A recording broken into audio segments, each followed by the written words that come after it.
본 방송은 2014년 2월 2일 제작된 내용을 편집한 것입니다. 이번 방송의 주제는 말씀 선포 혹은 영적 학대라는 책에 관한 북토크입니다. 감사합니다. 안녕하세요. 성공의 신부인 민김종호 작회라고 합니다. 성김호 목사님하고 온라인상으로도 알고만 지난 지가 벌써 한 10몇 년 지난 것 같은데요. 하늘소 방송 개국하신다고 제 얘기를 들었습니다. 직접 여기 성공회대까지 오셔서 이렇게 녹음을 따가시니 너무 감사하고요. 어쨌든 그 방송이 좀 새로운 장르를 좀 넘나들고, 그래서 많은 사람들이 떠나간 사람들이 다시 돌아오길 바라는데, 그런 좀 헛된 희망은 좀 빨리 버리고, 떠나간 사람들과 새로운 여행을 떠나서 그곳에서 새로운 그 하나님과의 동행을 하는 그런 놀라운 만남과 치유의 기적과 쓰러진 자들의 그 회복이 있는, 그래서 정말로 이 땅에 가난하고 소외된 그리고 배제된 사람들을 편드시는 그런 하나님을 우리가 다 함께 같이 편드는 그런 그 문을 새롭게 열어주시는 방송이 되기를 주님의 이름으로 간절히 바라고 부탁드립니다. 하늘소 방송 파이팅!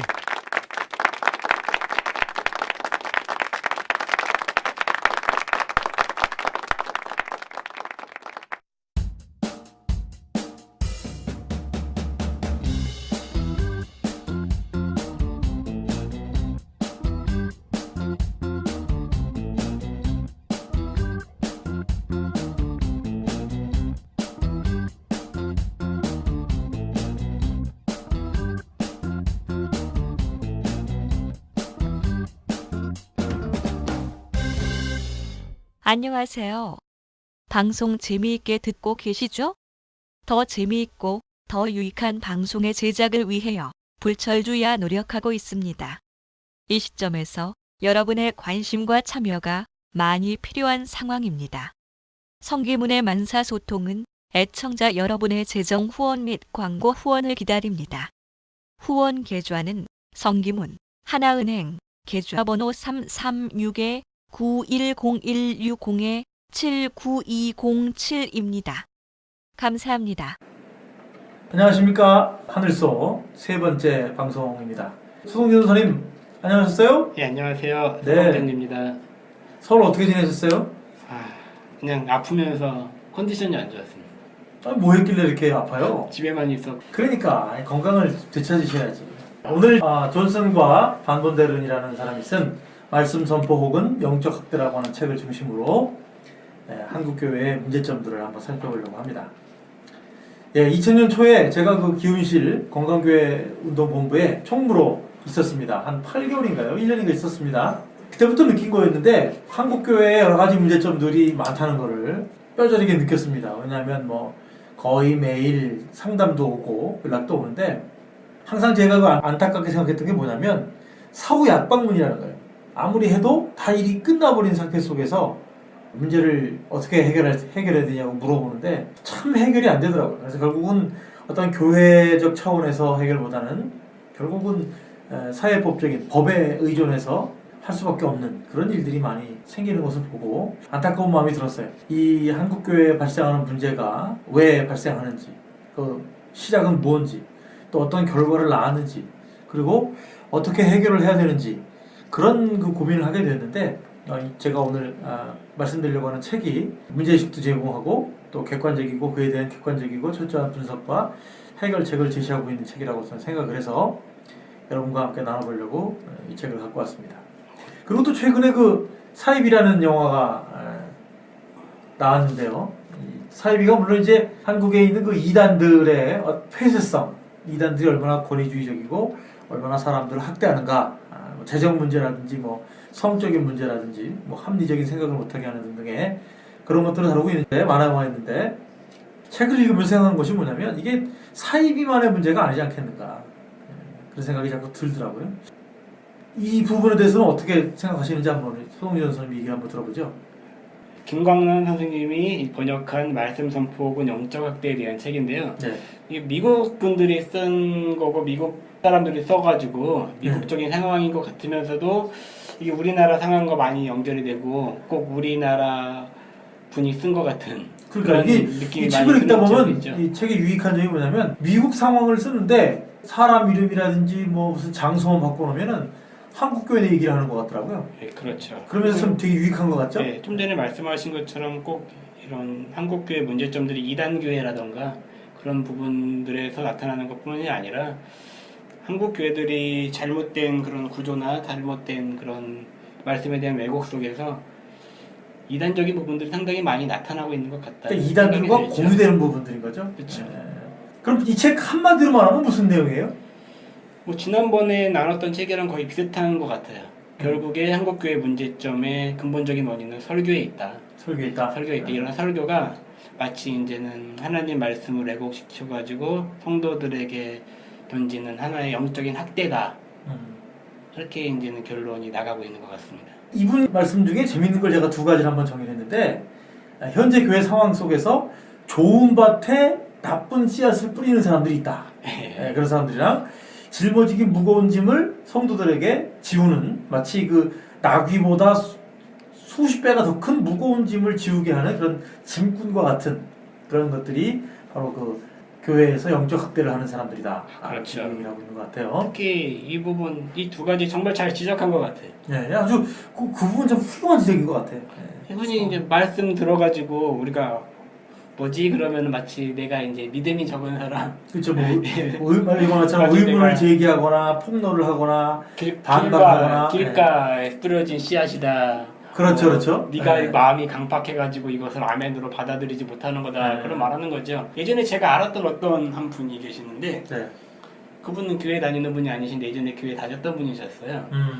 근데 왜 교회를 그만뒀는지 물어보니까 오래전에 부흥사 목사님이 교회 처음 갔는데 네, 정말. 교회 가자고 해서 처녀 때 다니다가 안 다니다가 부흥해야 하니까 와라 해서 친구 따라 갔는데 부흥사 목사님이 그분을 지목하면서 목사님 양복 한번 해드려라. 오. 그러니까 이게 뭐냐 그러고 그 뒤로 또 교회를 끊으신 거죠. 그분.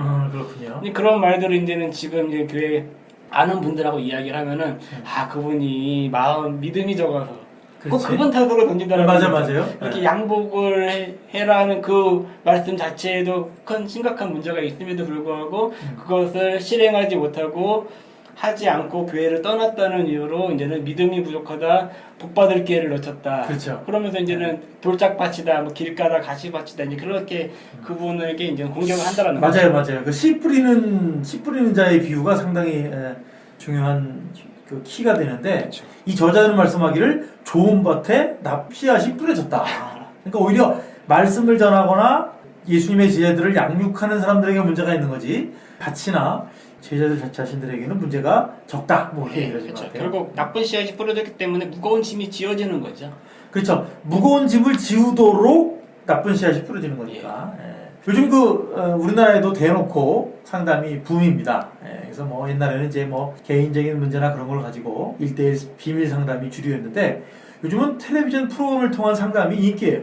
예. 주로 이제 뭐 옛날에는 건강 상담 등이 주로 주류를 이뤘는데 요즘은 또 뭐 EBS나 뭐 그런 걸 중심으로 해서 심리적 상담이 가장 인기 있는 프로그램이 되었어요. 뭐 쉽게 말하자면 뭐 아이가 변했어요, 남편이 변했어요, 직장 상사가 변했어요, 뭐 심지어는 선생님이 변했어요. 와, 예, 목사가 그런- 변했어요. 그러니까 목사님이 변했어요, 교회가 변했어요 이런 프로그램 우리가 만들어야 됩니다. 예. 예. 만들어야지 대박인데 목사님이 변했어요, 장로님이 변했어요, 집사님이 변했어요, 교회가 변했어요 라는 프로그램은 안 만들고 있어요. 왜냐? 자기들은 문제가 없다고 생각하니까. 한국 교회에서 만들면 성도가 변했어요가 나오지 않을까. 성도만 변했어요. 네. 성도만 변했어요. 그래서 이런 그 프로그램들의 인기 비결은 변하지 않을 것 같은 사람들이 여러 차례 상담을 받으면서 변한다는 거예요. 그렇죠. 예, 그래서 말씀드린 것처럼 말썽꾸러기 아이가 변하고 폭행하고 욕하고 대화 안 하던 남편이 변하고 그렇죠?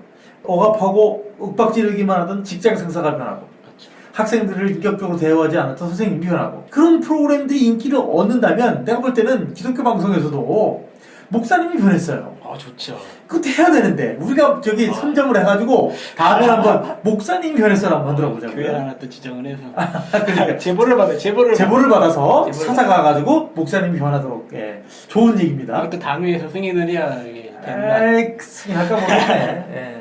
그래서 많은 사람들이 변하고 싶어해요. 그렇죠. 많은 사람들이 좋은 관계를 회복하고 싶어 하기 때문에 요즘 또 용서라는 또 용서 맞아요. 화해 아, 화해 용서 맞아요. 예. 대놓고 싸워요. 대놓고 싸우더라고 욕하고 막. 살벌한. 참 그래서 저도 그걸 프로를 봤는데 EBS 나온 프로 봤는데 오랜 앙숙지간으로 지내던 사람들끼리 함께 지내면서 서로에게 가진 분노와 오해를 푸는 사례를 제가 보았습니다. 최근에 어떤 개그맨 둘이 나와가지고 하더라고요. 이들은 알아서 서로 부대끼면서 서로 싸우고 슬퍼하면서 양자 사이에 벌어진 문제들을 조금씩 풀어간다는 거죠. 저는 그래서 한국교회도 그런 자리가 좀 마련이 되면 한국교회가 자동적으로는 좀 이상한 거예요. 힘들지만 개혁되지 않을까. 그런 생각이 들더라고요. 그래서 그 기독교 방송에서도 자꾸 이렇게 목사님들 이상한 설교, 마치 무슨 강제적으로 듣도록 만드는 그런 프로그램을 할 게 아니라 교회가 변했어요. 그렇죠. 목사님이 변했어요. 장로님, 집사님이 변했어요. 그런 건 좋을 것 같아요. 이 변했어요라는 시리즈 자체가 그 사람들을 변화시키는 것뿐만 아니라 시청자한테도 그럼요. 중요한 효과가 얻어서 있죠. 시청자 역시 변하게 하는 그런 효과가 있기 때문에요.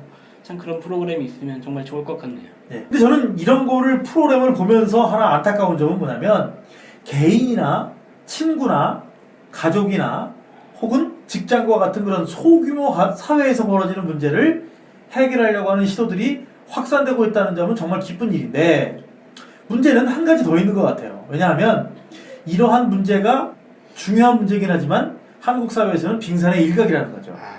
이게 그 제도적인 사회적인 문제 혹은 국가적인 레벨에서의 문제라고 한다면 이게 전체적으로 이런 일들이 벌어져야지 자꾸 개인적이거나 소규모 측면에서만 문제가 해결되려고 한다면 그건 한계가 있지 않을까 생각합니다. 그렇죠. 구조의 문제가 있는데 개인에게만 하면은 그렇죠. 개인의 둘만이 해결할 수 있는 문제냐. 혹시 죽었는 게 아닌가라는 생각이 들기도 하네요.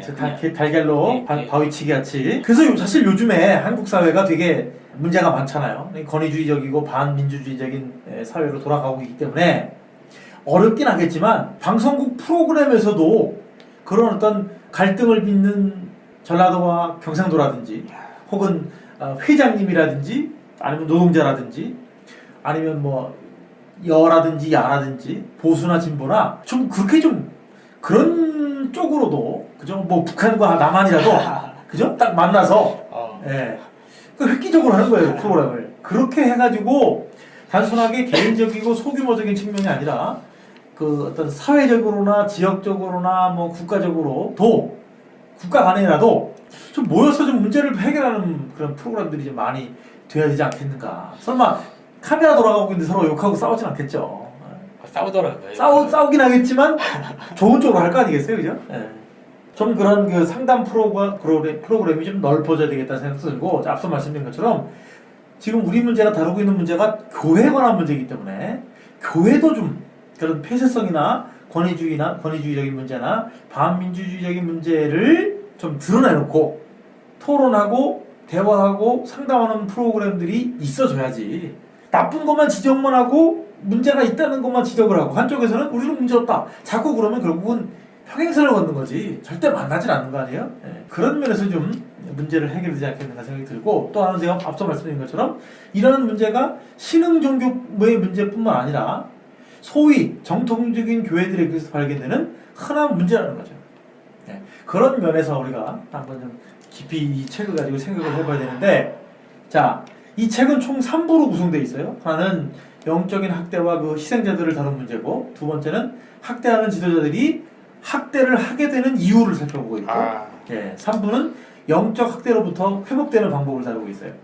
우리 서동현 전사님도 책을 읽어보셨으니까 여기서 간단하게 한번 설명을 좀 해주시죠. 영적인 학대와 희생자들 그리고 이제는 왜 그런 문제가 발생하는지 그리고 어떻게 하면 이 문제를 해결할 수 있는지 그런 부분이 나오는데요. 네. 정말 다른 것보다도 계속 쭉 말해왔지만 결국 이 모든 것들이 구조적인 문제에서 나타나는 거고요. 그렇죠. 구조적인 문제죠. 구조적인 문제 말씀하신 것처럼 비민주적이고 1인 독재에 대한 것들 그런 부분들 폐쇄적이고 그런 부분들 하면서 어떤 것들이 있을까 저는 계속 한국교회 상황들이 생각이 났어요. 그럼요. 잘하신 어떻게 거예요. 하면은 어떻게 하면이 아니라 어떠한 것들에 영적 학대가 있는가라는 부분에 대해 생각해봤는데 가장 많이 떠오르는 건 역시 부흥사 목사님들의 말씀들이 많이 떠올랐던 거고요. 그런 것처럼 아까 예를 든 것처럼 목사님 양복 하나 사줘라 그런 부분부터 시작해가지고 11조에 대한 것이라든가 막 교회 종타 뭐 교회에 헌신해야 된다, 막 목사님을 섬겨줘야 된다 그렇죠. 그런 부분들을 통해 가지고 이제는 굉장히 심각한 잘못된 씨앗을 뿌리면서 많은 짐을 짊어지고 있다라는 결국 그 말씀을 하고 있는 것 같고요. 그리고 이거에 대한 탈출 방법으로 이분이 두 가지를 말씀하시는데 첫 번째는 도망이고 두 번째는 싸움이다 라고 말하는데 이 문제를 해결하는 데 있어서 저는 싸움이 가장 적절한 것 같고요. 싸움이 적절할까요? 근데 누군가는 희생을 해야 되지 않을까? 아까 말씀하신 것처럼 그런 방송 만드는 것 자체가 목사님이 변했어요, 뭐 교회가 변했어요, 뭐 장로님이 변했어요, 그런 것 자체가 일종의 도전장을 내미는 거라 생각을 하고요. 그렇죠. 과연 그런 것들이 방송이 될 수 있을까? 방송이 나온다면은 과연 그게 변화를 줄 수 있을까라는 생각을 합니다. 왜 그러냐면은요, 아무리 그런 방송이 나온다 해도 설교 시간에 목사님이 그 방송 잘못된 거고 그 방송 틀린 거다. 어떻게 교회가 민주적일 수가 있느냐? 그렇지. 그렇게 말하면 우리 성도님들은 목사님 말씀이 우선적으로 우리 목사님 말씀이 옳구나라고 생각하면서 또 다시 잘못된 씨앗이 뿌려진다는 거죠. 아니 싸움을 하자 그러면서 예, 또 그런 얘기를 그러니까 하죠. 그게 하나의 싸움의 도전장을 거는 건데요. 결국 그러한 싸움을 통해 가지고 끊임없는 싸움을 통해 가지고 잠시 동안은 이러한 전쟁터 분위기 속에서 긴장감 속에서의 어느 정도의 그 희생이라고 표현을 했는데요. 그런 어느 정도의 희생이 필요하다고 생각해요. 왜 희생이라는 단어를 쓴 이유가요. 사람들은 또 싸우는 모습을 보고 또 교회에 대한 안 좋은 모습을 비춘다라고 하면서 오히려 싸움을 이렇게 교회의 문제점을 지적하는 사람들을 욕할 수가 있어요. 그러면서 이제는 교회 다니지 않는 사람들한테 더 이제 안 좋은 영향을 줄 수도 있는데 왜 그런 말 하느냐, 지금까지 잘해왔는데 왜 돌을 던지고 있느냐, 잠잠한 물에 왜 돌을 던지느냐, 그런 말 할 수 있겠는데요. 그게 사실은 다 영적 학대, 구조적인 영적 그렇죠. 학대라는 거죠. 예, 그것도 일종의 영적 학대의 연속선에 있는 거고요. 예, 그 조직이나 제도를 보호하려고 하는 차원에서 나온 거니까. 그 정도의 혼란과 시끄러움은 감수를 하고 가야 되는 것이 아닌가. 도망을 간다고 해결되는 일은 없고요. 도망을 간다면 더 영원히 해결이 안 되는 거고요. 그런 것도 한번 좀 우리가 얘기를 해봐야 될 것 같아요. 무슨 얘기냐면, 저도 이제 기훈실 총무를 해보면서, 혹은 그 이후에도 생각을 해보면 뭐냐면, 교회가 결국 분란이 생겨서 크게 문제가 생긴 다음에, 거기에서 갈라져 나온 사람들의 행동을 보면, 누가 싫어서 무엇이 문제가 돼서 나오긴 했지만, 스스로도 사실은 그런 어떤 영적인 학대를 받은 영향력에서 벗어나지 못해서, 그렇죠. 결국은 갈라져 나오긴 했지만, 자기들도 그런 어떤 제도나 영향에서 완전히 벗어나지 못해서 결국은 또 하나의 좀 덜 문제가 있는 교회로 남게 되지 않는가. 그 떨어져 나온 사람들도 여전히 그 영적인 학대의 그 체계 속에서 남아있는 모습을 봤을 때 남아있는 것도 문제지만 그렇다고 분리돼서 나오는 것도 그게 아주 보통 큰 결심과 각오와 거듭남이 없으면 그러잖아요. 욕하면서 배운다고. 그게 제일 큰 문제인 것 같아요, 제가 볼 때. 그래서 그 문제를 해결할 수 있는 그런 방식을 찾기가 일단 분석을 먼저 하고. 근데 결국 잘못된 씨앗이 오랫동안 뿌려졌기 때문에요. 그렇죠. 잘못된 씨앗이 오랫동안 뿌려졌기 때문에 이게 쉽게 변할 수가 없는 부분 같습니다. 오히려 교회 문제점이 생긴다거나 아니면은 정말로 말도 안 되는 설교를 한다 그러면은 교회를 오래 다녔던 사람들은 그게 문제점인지를 몰라요. 오히려 교회를 처음 온 사람들이 그걸 문제점을 안다라는 거죠. 잘못된 씨앗을 덜 받은 사람들이 잘못된 씨앗이 덜 뿌리 내린 사람들이. 그러니까 결국 아까 말씀하신 것처럼 분리가 됐어도 결국 또 다른 문제점이 나타나고 그런 이유는 너무 오랫동안 이 교회의 잘못된 이 구조 속에서 잘못된 말씀이 왜곡된 그런 상황 속에서 사고 자체가 그 상황 자체가 바뀐 거죠. 잘못돼 있다라는 거죠. 그래서 저는 그런 생각도 들어요. 뭐냐면 김광란 역자도 그런 말을 하셨는데 물론 설교 자체가 중요한 비중이 크고 중요한 문제점을 취하고 있기는 하지만 사실은 그런 교회들을 보면 각각의 성도들이 말씀하신 것처럼 그 잘못된 씨앗이 뿌려져 가지고 스스로가 교회를 대변하는 것처럼 스스로가 담임 목사님을 대변하거나 교회를 보호하거나 담임 목사를 보호하는 것처럼 돼서 제가 볼 때는 이게 단순하게 그 담임 목사의 문제가 아니라 담임 목사가 포함되어 있는 제도의 문제이기도 하고 각각의 신도들이 뭐랄까 영적 학대의 신학자들로서 변화돼서 말씀하신 것처럼 단순하게 뭐 목사님이나 신도 사이의 문제나 아니면 부흥사와 신도 사이의 문제가 아니고 교회에 다니면 다닐수록 그러한 잘못된 생각을 갖고 있는 신도들이 여기 이 책에도 나오지만 뭐 문제를 제기하거나 아니면 이론을 제기하거나 진실을 요구하면 나서서 그 사람들이 나서서 교회 제도를 영적 학대적인 제도를 보호하고 담임 목사를 보호하고 그런 것처럼 나가더라고요. 저는 그걸 보면서 그게 떠올랐어요. 범죄 영화뿐만 아니라 범죄 사건 속에서도 예를 들어서 교수님이 저를 납치를 했어요. 납치를 해가지고 저를 감금시켰는데 미안합니다. 감금을 시켰는데 네. 내가 가해자인 교수님 편을 들고 그렇죠. 변호를 해주고 네. 그런 부분들 그게 바로 스톡홀름 신드롬이에요. 스톡홀름 신드롬. 모르셨구나. 네, 정확한 용어가 제가 몰라가지고요. 그 스톡홀름 신드롬이 그거였어요. 그게 이제 종종 나타나는데 어떤 사람이 납치를 당했어요. 그게 떠올랐던 거예요. 그래가지고 오랫동안 감금 생활을 하다 보니까 그 사람이 내가 납치를 당한 건지 내가 납치한 사람의 이론인지를 해결하기 시작한 거예요. 그때부터. 그래가지고 오히려 그 납치한 사람으로부터 벗어나고 도망가는 게 아니라 납치한 사람이 위기에 빠졌을 때 그를 도와주고 그와 혼연일체가 돼서 행동을 한다는 거죠. 그 오랜 역사 속에서 그러한 구조 속에 이미 물이 들어있기 때문에 그런 현상이 발생된 게 아닌가 그렇죠. 생각이 듭니다. 네.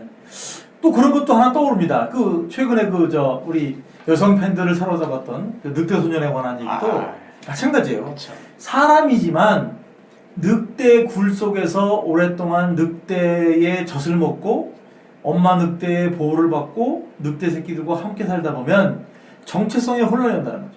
그래서 스스로가 나는 사람이 아니고 늑대다. 네. 그렇게 되면 늑대들과 친근감을 느끼고 오히려 사람들에 대해서는 적대감을 느끼고 또 사람들 입장에서도 그 늑대 소년이 늑대처럼 느껴지기 때문에 그런 그 혼란이 오는 거하고 똑같은 거죠. 정체성의 혼란. 그렇죠. 예. 그래서 그런 문제를 우리가 좀 생각해 보면서 이제 아까 말씀 잠깐 하시려다 잠깐 이제 끊어진 부분 중에 하나가 또 목사님 한 분만 하려는 모습. 그렇죠. 목사를 의존하려는 결국 그 부분에서 맞는 시작이 된 것이 아닌가.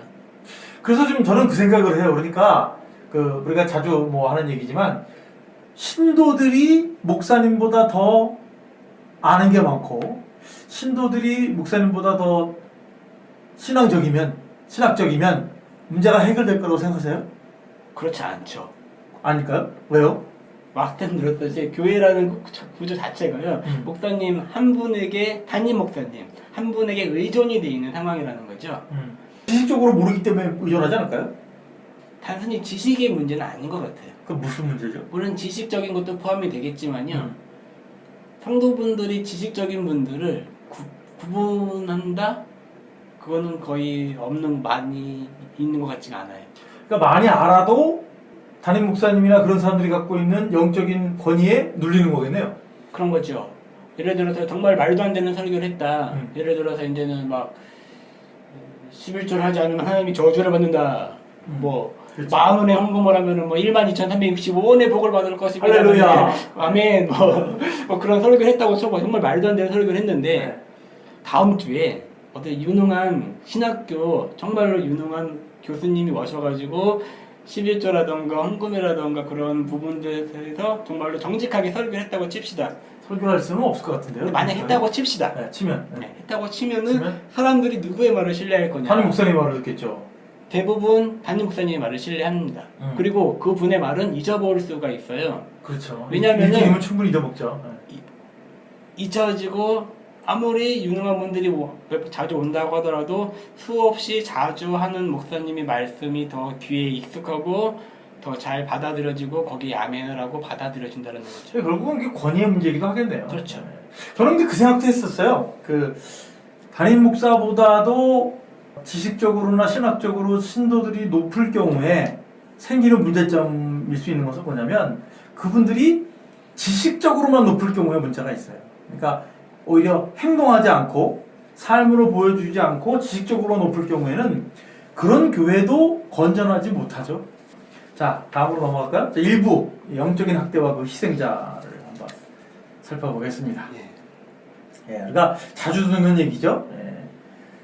교회 다닌다고 문제가 없어라는 법은 없죠. 근데 이제 근데 문제는 문제가 있을 때 교회에서는 내색하지 말아야 된다. 큰일 나죠. 그게 일종의 불문법이죠. 그걸 갖다 제가 설명을 어떻게 했냐면 교회 담임 목사님들을 포함한 교회 지도자들 혹은 심지어 일반 신도들은 모든 문제를 영적인 문제로 환원하는 버릇이다. 환원하는 버릇. 그래서 문제가 생기면 인내하라, 문제가 생기면 기도해라, 문제가 생기면 믿음으로 해결하라고 하는 그런 영적인 문제 환원주의가 있어서 제일 나쁜 말이 네가 죄 지어서 그렇다. 그렇죠. 그러니까 뭐냐면 문제가 있을 때 담임 목사님이나 장로님이나 집사님이나 모르는 건 모르는 거거든요.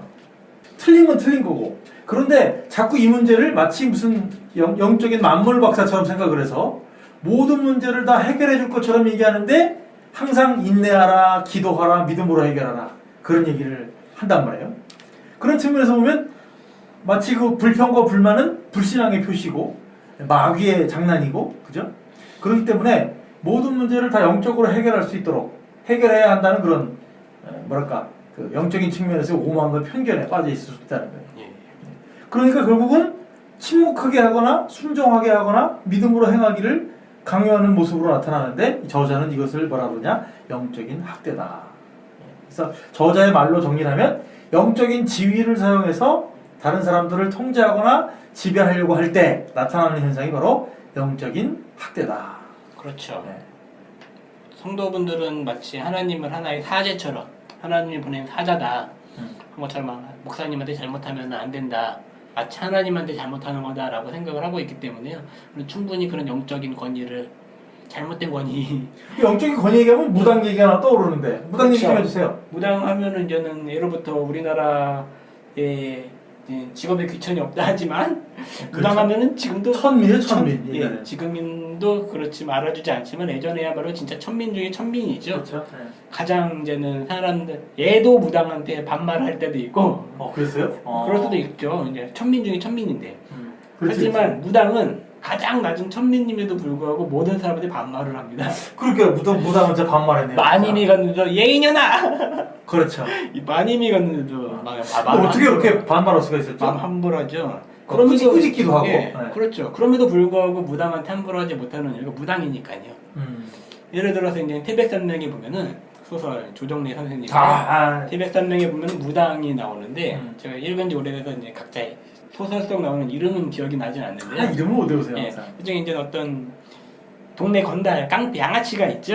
양아치가 그렇죠. 예. 동네 한두 명씩 꼭 있어요. 양아치가 이제 그 무당이 굉장히 이제 매력적이고 이제는 미모도 괜찮고 젊은 여자였군요. 예, 젊은 여자였죠. 그래가지고 이 무당이 너무 예쁘니까 어떻게 좀 해볼까 하고 에이, 나쁜 놈 같아. 성폭행 그런 강간에 대한 생각을 하고 하지만 그렇게 하지 못하는 이유가 무당이니까. 무섭죠. 예, 내가 나중에 귀신한테 해코지 그렇죠, 당할지도 그렇죠, 모른다는 그렇죠. 생각을 하는데 마치 그런 비슷한 부분 목사님도 잘못하면 우리가 저주를 받고 해코지를 당할지 모른다. 누구로부터? 하나님부터? 하나님부터. 오, 무서워요. 그리고 더 무서운 이유는 내가 목사님한테 잘못했는데 목사님이 나한테 잘못된 말을 한다. 그러면은 그 말이 나한테 실제로 일어나는 것 같은 마치 이제는 엘리사 나오잖아요. 엘리사의 그 곰 얘기 무서워요. 그런 이야기 하면은 마치 내가 곧 잘못해서 하나님한테 혼나면 어떡하나 곰 나와서 라는 생각을 할 수도 있다라는 거죠. 네.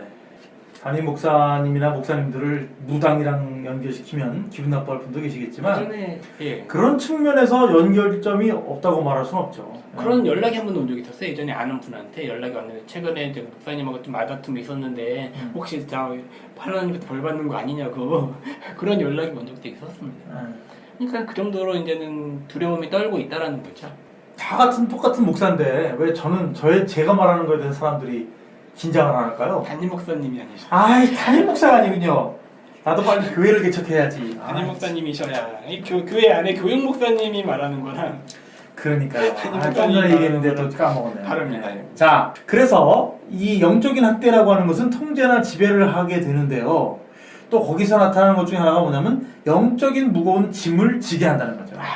그것도 또 영적인 학대라고 저자들은 얘기합니다. 그래서 무거운 짐에는 대체로 어떤 게 또 있을까요? 뭐 육체적인, 성적인, 정신적인, 영적인 모든 측면에서 그렇죠. 강압적으로 수행하도록 한다는 거예요. 그러니까 뭐 특별히 이런 걸 보면 이제 그런 거죠. 뭐 그 특별히 이단들에게서 잘 나타나는 무슨 영적인 아내다, 영적인 자매다. 뭐 그러잖아요. 영적인 자매고 영적인 아내면 뭐 수치심을 못 느끼다 가지고 그렇죠. 항상 뭐 옷을 벗어라. 엘리사가 네. 그 과부 아이를 살려주잖아요. 네. 그 위에 뭐 3번 누웠다 뭐. 그런 것도 사용되나요? 그런 것도 이제 성적으로 사용이 돼가지고 나쁜 짓 하는. 그러니까 이제 뭐 사람들도 육체적으로나 성적으로 농락을 하거나 아니면은 사람들로 하여금 이성적인 혹은 신앙적인 생각을 하지 못하도록 하는 측면에서 정신적으로 영적 운영에서 강압을 하게 되죠. 그래서 그거의 하나가 뭐냐면 이제 뭐 대들지 말아라든지 뭐 책복과 저주라든지 혹은 뭐 돈을 내라든지. 근데 그런 걸 교묘하게 성경에서 끌어가지고 자기 말을 합리화를 그럼요. 대단합니다.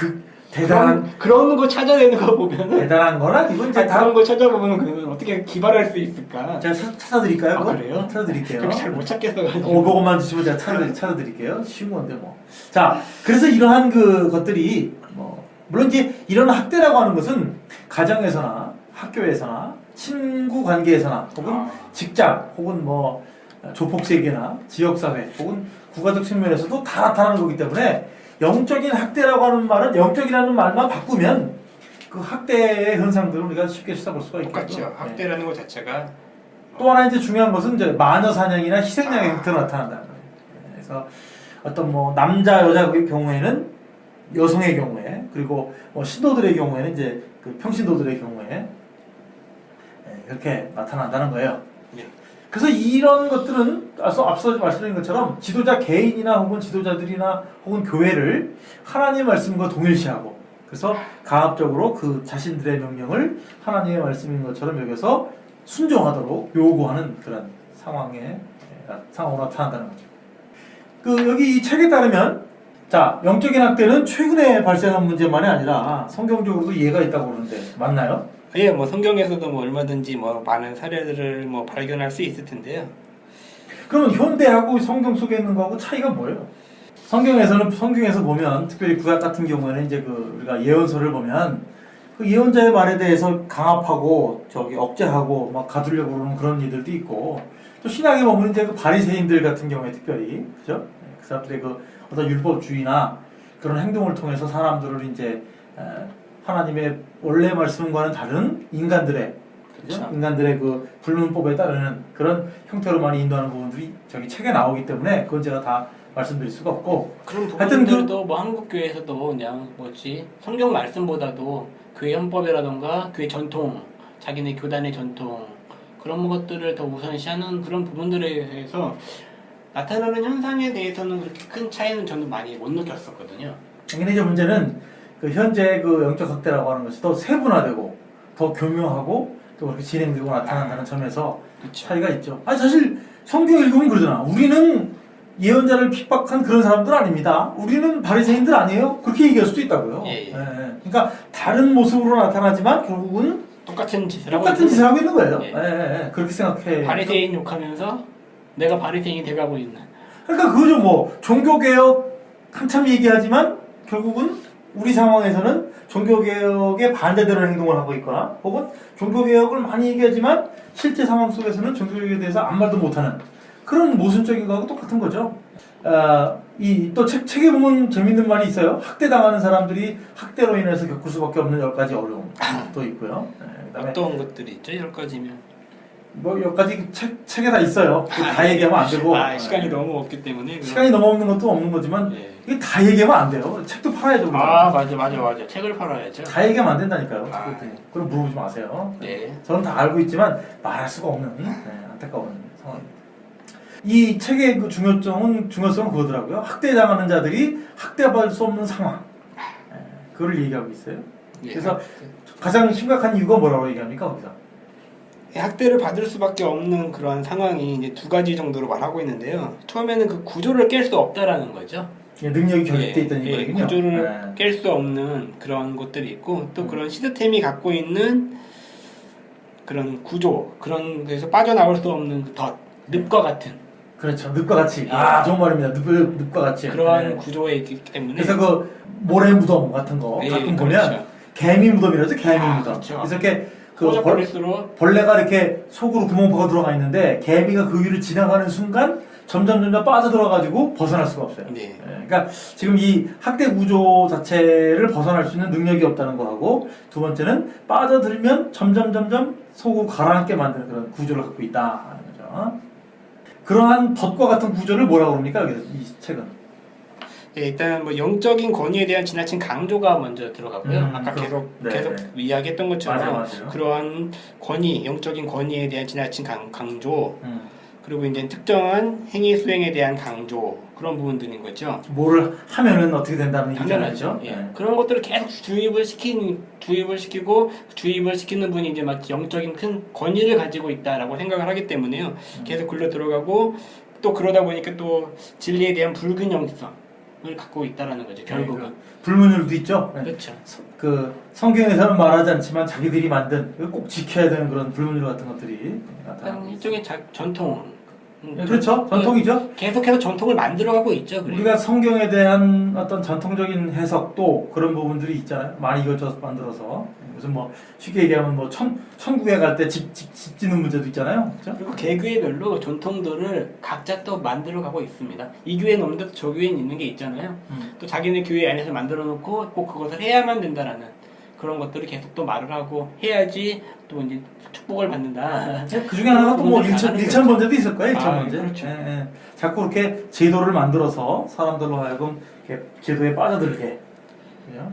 제도를 지키지 않으면 뭐 양심적으로나 신앙적으로 상처를 받도록 그죠? 그렇죠. 예, 그렇게 해서 그런 어떤 그 앞서 말씀드린 것처럼 늪에 빠져서 헤어나지 못하게 만드는 그런 것들의 또 특징적인 또 귀결이 있더라고요. 제가 우리나라만 그런 줄 알았는데 이 책을 보면 이런 그 권위주의적 교회나 권위주의적 단체의 귀결이 항상 성폭력으로 나타나요.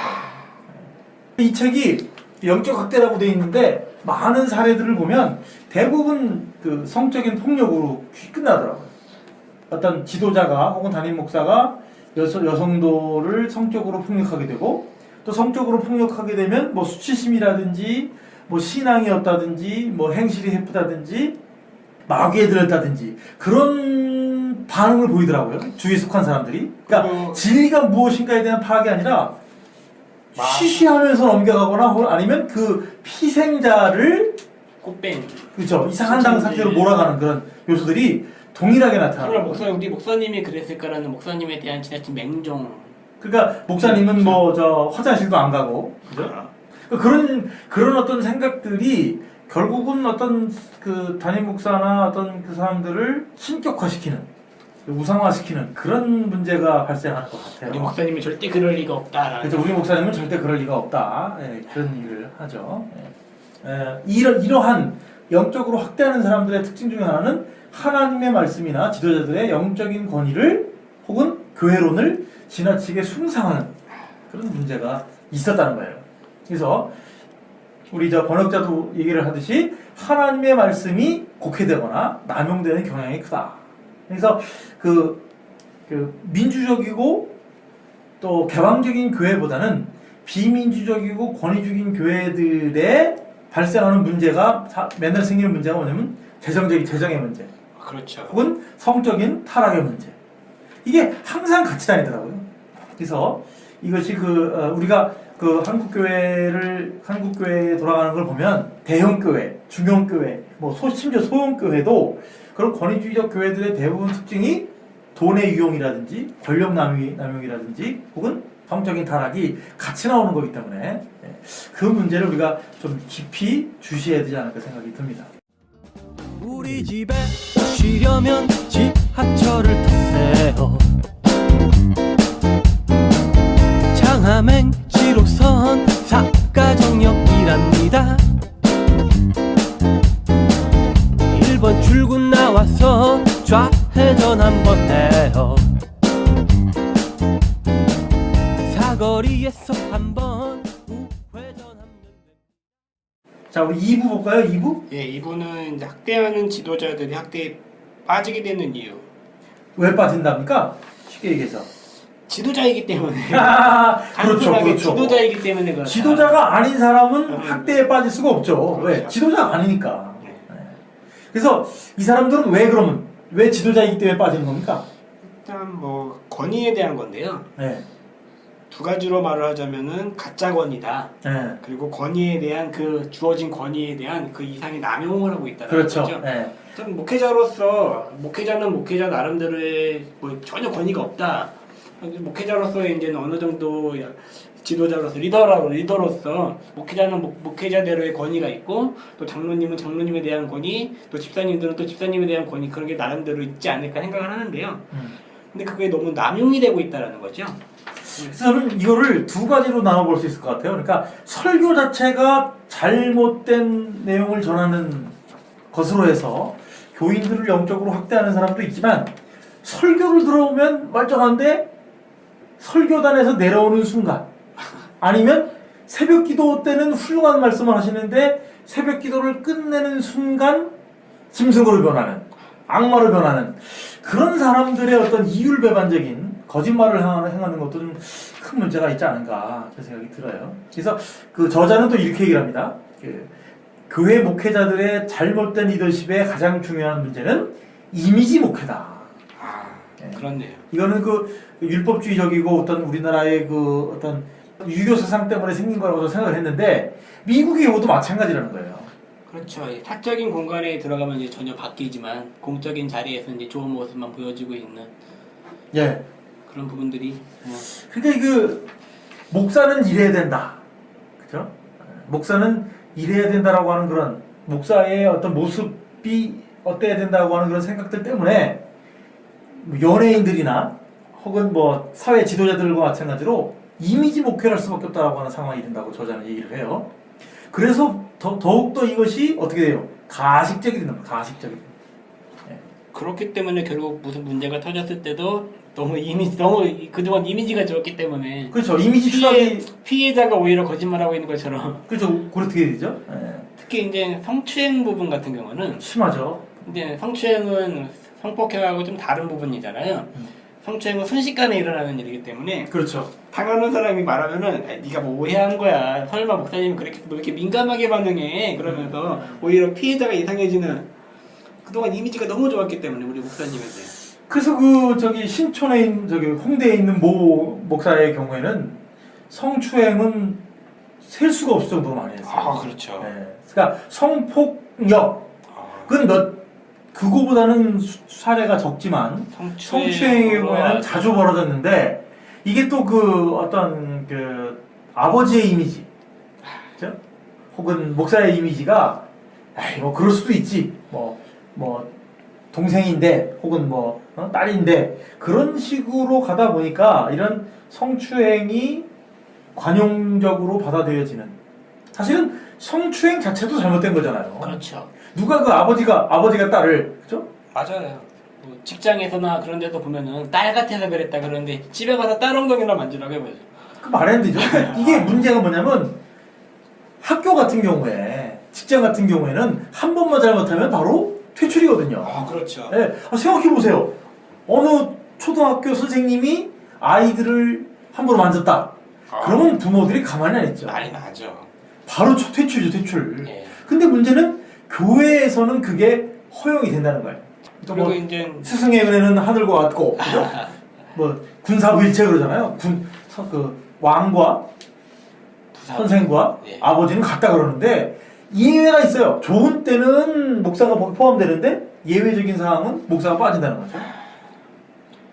그런 이미지라는 게요 신자들에게도 나타나고 있다고 말하고 있는데요. 그렇죠, 그렇죠. 아까 앞서 말한 것처럼 무슨 일이 있을 때 내색하지 못하잖아요. 그렇죠. 무슨 문제가 있을 때 내색하지 못하는 이유가 좋은 신자 신드롬이죠, 일종의. 그렇죠. 그렇게 말하면은 내가 마치 믿음 없는 사람처럼 보여지니까 마치 성도들도 좋은 신자로 이제 이미지화가 돼가고 있는. 그렇죠. 교회 안에서 좋은 목사, 좋은 신도 신드롬 그렇죠. 같은 게 생긴 거예요. 네, 맞아요. 마치 이제 그래서 그런 말 많이 하잖아요. 교회 안에서 신앙생활 하는 것만으로는 모른다. 모르죠. 사적인 공간에서 어떻게 되고 있는지 아무도 모르는 거잖아요. 그러니까. 그래서 저는 앞서 잘 말씀하셨지만 이미지 목회도 문제지만 신자들의 경우에도 율법주의나 형식주의나 혹은 이미지만 신자인 근데 그런 결국 의무감에 빠져버리게 된다는 거죠. 결국 그게 네. 원인이 바로 이런 잘못된 가르침 거기서 나오지 않았을까라는 그렇죠. 생각을 그런 해봅니다. 면에서 이제 역자 같은 경우 이제 그거를 더 강조하는 건데 그 말이 결국은 맞는 것 같아요. 예. 네. 그래서 이 바리새인 얘기를 하면서 저자들이 뭐라고 얘기하냐면 결국 이러한 태도들은 이미지 목회나 이미지 좋은 신자 신드롬의 경우에는 누구도 하나님 나라에 들어갈 수 없게 만든다는 거죠. 그렇죠. 바늘길을 통과하려면 그 모든 무거운 짐을 벗어나야 되는데 그렇게 못한단 말이에요. 그러니까 우리가 찬송가에 듣듯이 죄짐 맡은 우리 구주가 아니라 이것은 죄의 문제가 아니라 허리에 허식의 짐이라는 거예요.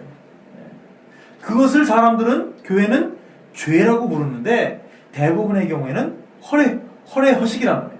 율법주의, 형식주의, 이미지는 죄가 아니라 허례 허식이라는 거예요. 물론 의도 아니고 좋은 것도 아니고 그것은 허례 허식의 짐이라는 거죠. 그것을 벗어야 좋은 신자가 되고 영적 학대에서 벗어날 수 있지 않을까 생각이 듭니다. 자, 마지막 세 번째 볼까요? 네, 세 번째 이제 영적 학대에 대한 얘기 쭉 해왔는데요. 네. 세 번째에서 그렇다면 어떻게 여기서 빠져나갈 수 있을까? 회복이 될 수 있을까? 이것도 참 어려워요, 그죠? 제일 어려운 부분이죠. 자기가 속해 있는 단체 혹은 이 교회 안에서 있으면서 형성된 자기의 신앙 아이덴티티를 부인해야 돼요. 그렇죠. 그죠? 나와 그들이 동일시되는 순간 벗어날 수가 없는 거예요. 그리고 이게 그런 얘기도 종종 하는데 그런 얘기도 많이 하죠. 내가 교회 다니면서 투자한 그리고 내가 교회를 다니면서 헌신한 시간과 분량과 양이 얼만데 그런 생각 때문에 교회가 나쁘고 문제가 있는 것을 알면서도 벗어나지 못하는 사람도 많아요. 경조사기 때문에 못 나가는 사람도 있어요. 그러니까 이게 참 내가 여러 가지 이유로 이게 영적인 스피리추얼 덫이란 말이에요. 덫. 그렇죠. 네. 그래서 영적인 덫을 벗어나려면 어떻게 해야 돼요? 먼저 깨달아야 되죠. 뭘 깨달아요? 사람이 병에 걸렸어. 음. 고침을 받으려면은 그렇죠. 내가 학대를 받고 있는데 네. 내가 학대받고 있다는 걸 알아야 된다는 거예요. 그렇죠. 먼저 학대받는지 안 받는지를 종교 중독에 빠지는 내가 학대를 받고 확인해봐야 있는지 돼. 모른다 그러면은 그렇지. 아파. 아니 나 안 아파. 그렇죠. 안 아파. 그렇게 얘기할 수 있죠. 맞아요. 그런 걸 알지 못하면은 결국은 내가 고침 받을 수가 없는 없지, 거고. 없지. 예, 그럼, 먼저 그럼. 순서가 먼저 깨달아야 되는 거고요. 깨닫게 되면 그리고 이제는 내가 그동안 잘못된 가르침을 받았구나. 잘못된 걸 세뇌당했구나. 그런 거를 바로 이제는 거기서 빠져나올 수 있도록 마음이 갱신이 돼야 된다는 건데 이 부분이 제일 어려운 것 같아요. 그것이 만약 내가 학대받고 있는 게 사실이라면 거기서 이제는 탈출하는 게 급선무인데 네. 그에 대해서 몇 가지 전제 조건이 있어야 된다라고 또 저자가 또 말을 해주고 있습니다. 뭡니까 이게? 좀 전에 말한 것처럼 먼저 깨닫고 도움을 요청할 수 있어야 되고요. 그렇죠. 예. 내가 아프니까 내가 아프다는 것을 깨닫는 게 중요하고 도움을 요청해야죠. 예, 그다음에 이제는 그동안 내가 이 잘못된 가르침을 계속 세뇌를 받아왔잖아요. 그거에 대해서 이제 마음의 갱신이 필요한데 그렇죠. 참 좀 시간이 걸리겠지만 이런 부분들 왜냐하면 그동까지 내가 밟아왔던 거 다 부정하면서 새롭게 부정을 해야 되니까. 다져가야 되는 맞아, 거기 때문에 맞아. 예, 새롭게 갱신하는 마음이 필요하고요. 세 번째는 뭐예요? 예, 세 번째로 이제 치유를 얻을 수 있는 근데 잘못된 씨앗이 뿌려졌기 때문에 좋은 씨앗이 또 뿌려질 수 있는 그런 치유의 그렇죠. 그런 단계 또 이 단계로 가면서 이제는 좋은 안전한 관계 그런 데로 넘어가야 되지 않을까. 그러니까 영적인 상처를 치유하지 않고 오히려 부담을 주었던 사람으로부터 떠난다면 이제는 그렇죠. 진정한 의미에서의 영적인 상처로부터 치유를 받을 수 있는 그런 네. 안전한 관계를 갖고 있는 그러면서 안전한 관계를 줄 이제, 수 있는 사람을 예. 만나야겠죠. 그러면서 진정한 이제 내가 그리스도인으로서의 정체성을 그렇죠. 지금까지는 그리스도인으로서 온전한 정체성이 아니었을 수 있으니까. 그렇죠. 그러니까 예. 내가 좋은 씨앗을 뿌려져서 좋은 관계 속에서 좋은 바른 정체성을 찾아가는. 그래요. 이거 참 아주 되게 재밌고 뭐 재밌겠다고만 말하면 그렇지만 좀 슬프고 슬픈 현실이죠. 우울한 현실을 다시 한번 확인해 줄 수 있는 이게 그리고 좀 웃으면서 얘기했지만 웃는 게 아니니까. 그래요. 웃는 게 아니에요. 그 문제를 벗어날 수 있는 방법까지도 제시해 준다는 점에서 좀 행복합니다. 어떤 면에서 예. 이 책들을 좀 읽으시고 또 이 방송을 들으시는 분들은 좀 내가 지금 어느 상태에 빠져 있는지를 어떻게 하면 해결할 수 있는지를 좀 생각해 볼 수 있는 상황이 되었으면 좋겠어요. 자, 이제 결론적으로 제가 말씀드리면 이 역자가 말씀하셨듯이 가장 문제의 핵심은 담임 목회자 혹은 주 설교자에게 있던 것이 아닌가. 물론 이제 제가 생각하는 바로는 어떤 리더십의 정점에 위치한 목양 책임자들이 개인적으로 결단하고 목양적으로 변화만 시킨다고 완전하게 해결되어 있는 상태는 아니겠지만 또 앞서 말씀드린 것처럼 제도나 신학 자체가 크게 변질된 상태에서 덫에 빠져가지고 사실 빠져나오기 어려운 상황이라고 하는 거죠. 그런 면에서 저희 어떤 10년 넘게 그 고민하고 고생했던 그런 것들이 이 책을 통해서 많은 그 깨달음을 얻게 했다는 점은 참 유익하지 않을까 그런 생각이 들고, 우선적으로는 어느 교회든지 간에 한국 기독교인들 사이에 한 가지 좀 공통점이 생겼으면 좋겠어요. 우리가 영적인 학대라고 하는 덫에 빠져있다. 그런 공감대가 먼저 되어 있지 않으면 아무것도 안 될 것 같아요. 어렵네요. 진짜 어려운 얘기죠. 이거를 뭐 인정하면 뭐 사실 문제가 다 해결된 거나 마찬가지일 수 있는 거죠. 그리고 또 하나 우리가 생각해야 될 것 중에 하나가 뭐냐면, 요즘 그런 말을 많이 하잖아요. 뭐 유럽 교회가 망했다, 뭐 한국 교회가 망해가고 있다고 하는 분석을 하는 사람들 중에 그 사람들은 주로 무슨 얘기를 하냐면 철학적이고 문화적인 포스트 모더니즘 때문에 한국 교회가 망하고 있다. 혹은 뭐 신학적 자유주의 때문에 망하고 있다. 또 어떤 사람은 물질 만능주의 때문에 망하고 있다라고 주장하는 사람들이 있는데, 저는 그게 아니라 영적인 학대의 덫 때문에 망하고 있지 않느냐. 그런 거에 대한 동의가 먼저 있어야 한국 교회가 해결되겠다고 생각을 하고요. 제가 앞서 말씀드린 것처럼 상담 프로그램이 붐이잖아요. 다시 앞으로 돌아가면. 예. 그래서 그렇죠. 요즘 뭐 아이가 변했어요, 남편이 변했어요, 직장 상사가 변했어요, 선생님이 변했어요. 여기에 우리 교회 담임 목사님이 변했어요. 우리 교회 장로 집사님이 변했어요. 우리 교회 성도가 변했어요. 라고 하는 프로그램이 되려고 하는 될 수 있다면 대박 터지겠는데, 그 중에 가장 것은 뭐냐면 우리가 영적 학대의 덫에 빠져 있다. 우리는 변하고 싶다. 우리는 고침을 받고 싶다. 그렇습니다. 그런 생각을 먼저 공유를 할 때야 비로소. 상담 받는 것 자체가 자기 문제점을 그럼요. 아는 사람이 받을 수 있는 거니까. 그 병원에 나아가는 것이 어려워요. 그렇죠. 상담받는 게 어려워요. 그리고 우리가 보통 문제가 생기면 인터넷 검색하고, 그죠? 다 알아보잖아요. 그래서 좀 그런 일들이 좀 확산이 되면 좋겠지 않을까 생각이 들어서. 네, 그렇습니다. 뭐 마지막으로 하실 말씀 있으면 해주세요.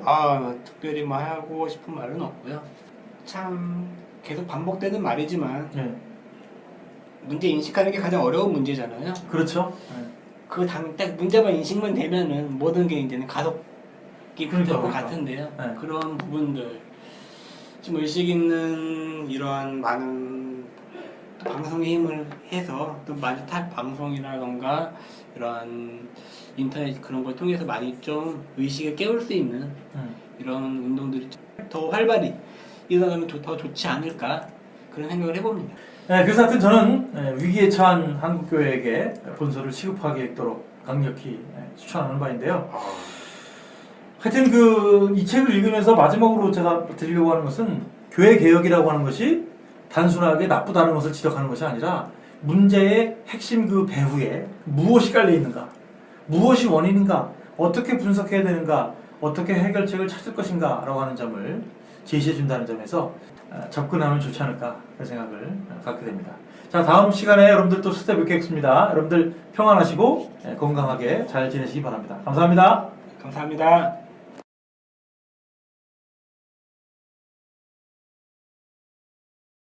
성기문의 만사소통 에피소드 1 제3회 북토크 기획 대본 연출 제작 광고 성기문 우정 출연 작혜호 신부 출연 서동진 성기문 음악 김영준이었습니다.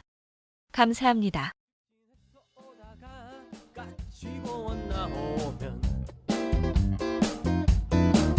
좌회전 하세요. 첫 번째 골목에서 좌회전 하면은 오른편이 우리 집.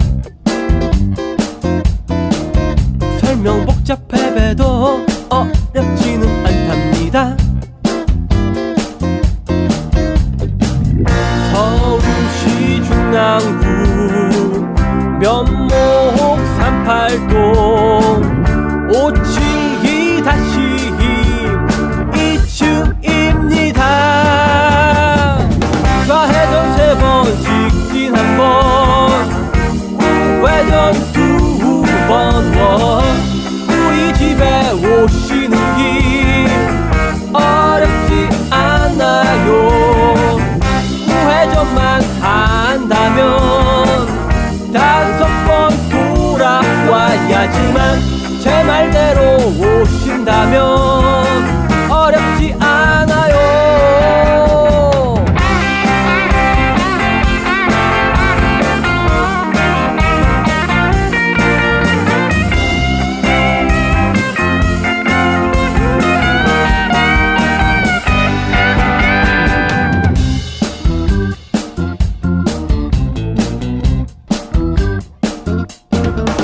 직진해서 오다가 까치공원 나오면 좌회전 하세요. 첫 번째 골목에서 좌회전 하면은 오른편이 우리 집. 설명 복잡해도 어렵지는 않답니다. 서울시 중랑구 면목 38동 572-2층입니다. 좌회전 3번 직진 1번 우회전 2번 우리 집에 오시는 길 어렵지 않아요. 우회전만 한다면 5번 돌아와야지만 제 말대로 오신다면